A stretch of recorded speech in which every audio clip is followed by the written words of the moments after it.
crer.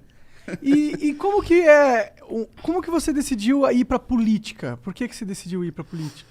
Cara, o que aconteceu, assim? Eu formei em Ouro Preto, né, em Minas Gerais. Eu fiz engenharia de produção. E lá eu participei do movimento Empresa Júnior. Né? Eu cheguei, inclusive, a ser um dos líderes nacionais do movimento. Legal. Eu fui presidente do Conselho da Brasil Júnior, que é a Confederação Brasileira. Aí, nesse momento, assim, que a gente estava na Confederação, eu percebi com muita força, assim, a força que tem quando você tem um grupo de pessoas organizado ao redor de um mesmo objetivo, de um mesmo sonho. Isso ficou muito na minha cabeça. Né? Logo depois que eu saí do movimento, isso martelava muito na minha cabeça. E eu fui trabalhar, eu voltei para Linhares, que é a minha cidade natal, e eu fui trabalhar com coaching, desenvolvimento humano, consultoria, etc. E eu gostava de fazer isso. Né? Eu fiquei com isso há quase uns 3 anos.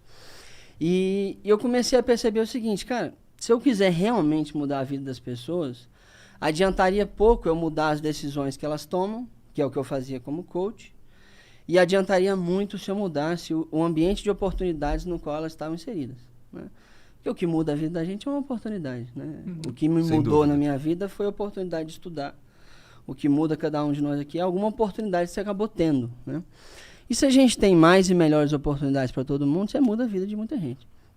Aí eu falei, pô, é isso aí que eu tenho que fazer, então. Né?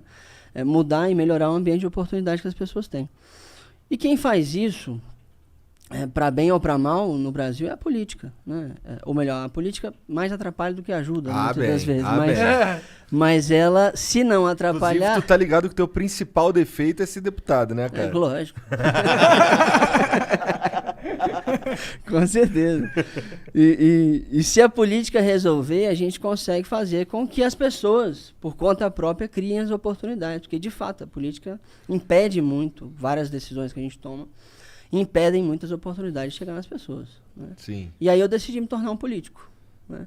Não foi uma decisão fácil. Pois é, imagina. Como que a sua família reagiu? De início eles foram resistentes. Assim. O meu pai, há 30 anos atrás, ele tinha sido vereador e saiu puto. Porque tinha visto muita corrupção. Um colega dele de vereança foi assassinado naquela época, muito antigo. Caralho! Bom, ainda assim, bem que... Putz, eu ia você falar vai uma entrar na boa política cara, é muito ruim, você não vou deixar meu filho fazer isso, né? Aí eu bati o pé, insisti muito e tal. Na época eu morava ainda com eles lá em Linhares. E aí eu fui candidato a vereador em Linhares. Né? E perdi, graças a Deus. Foi uma das melhores coisas que me aconteceu, foi ter perdido. Por que perder foi bom? É porque, primeiro que te ensina muito, né? Sim. Eu nunca tinha, apesar de ter ficado cego, assim, eu nunca tinha tido uma derrota grande na vida ainda. Isso aqui. E para além disso, assim, me deu a oportunidade de estudar, porque foi depois que eu fui candidato que eu decidi me preparar melhor para ir para a política. Porque eu pensei assim, cara, dá para fazer muita coisa na política, mas eu preciso estar preparado para isso, né? E foi aí que eu decidi fazer um mestrado. E eu fui fazer o meu mestrado em políticas públicas lá em Oxford, né, na Inglaterra. É fácil, sim, fazer um mestrado em Oxford? Não é fácil, não.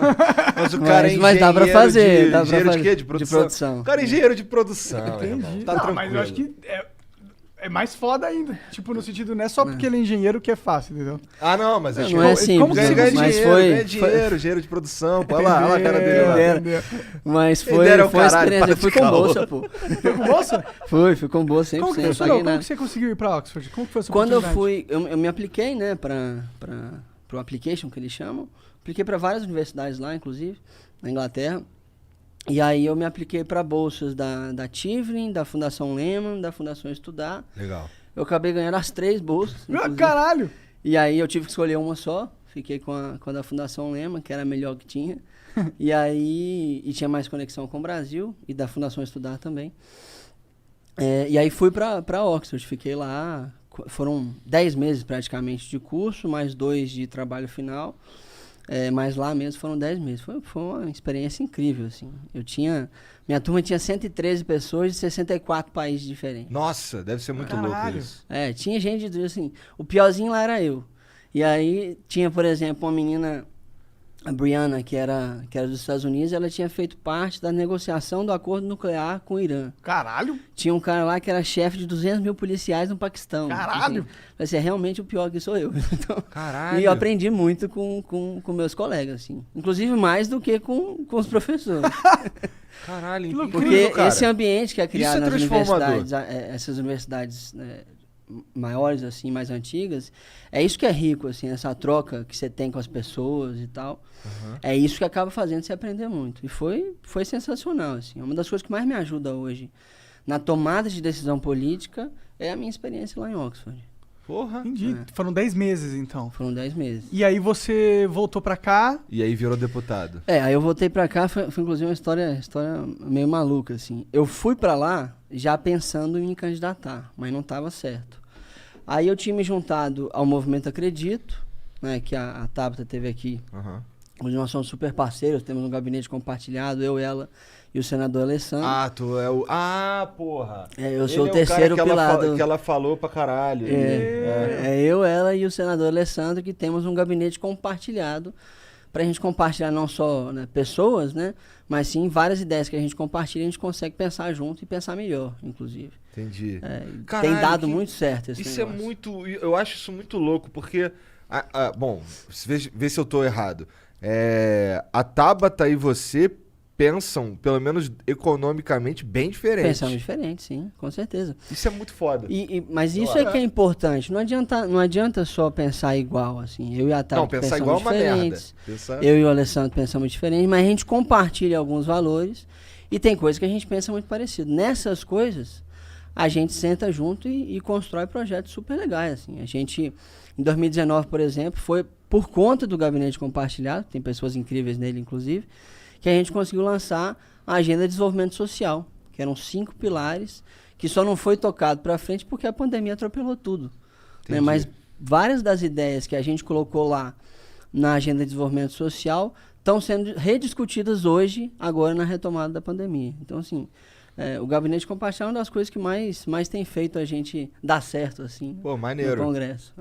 Maneiro pra caralho. Mas como é que foi essa campanha pra se tornar deputado foi diferente em que sentido? Porque é o seguinte, eu tava na Inglaterra. Sim.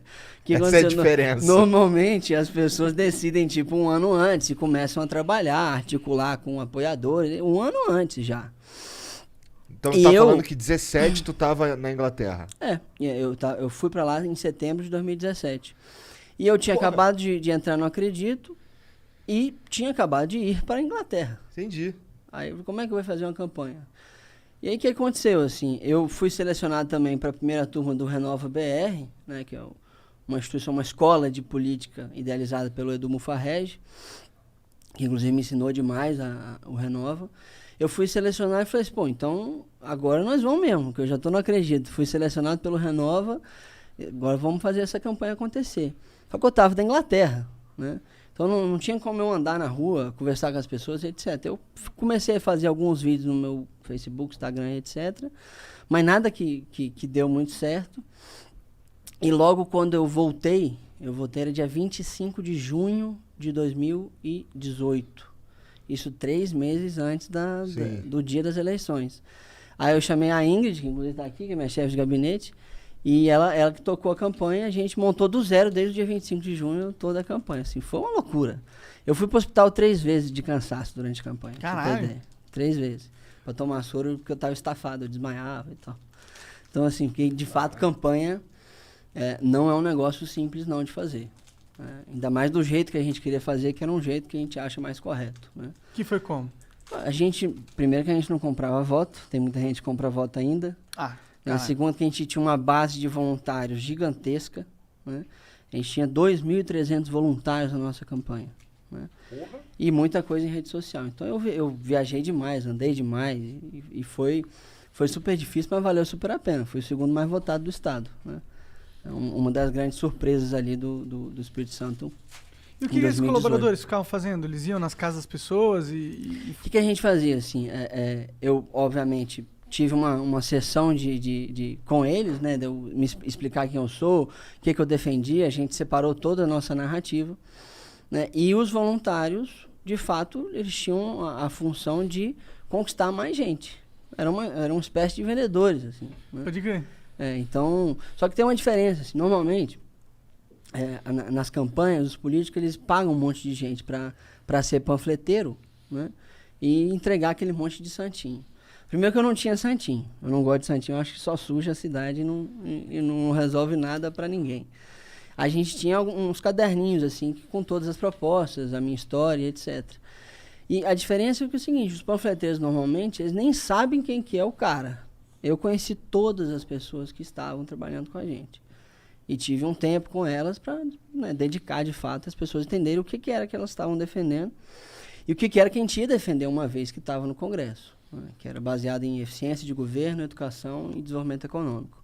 Eram esses os 3 grandes pilares assim, da nossa campanha e são os do nosso mandato. Então foi aí uma luta muito grande ao longo desses meses aí de campanha.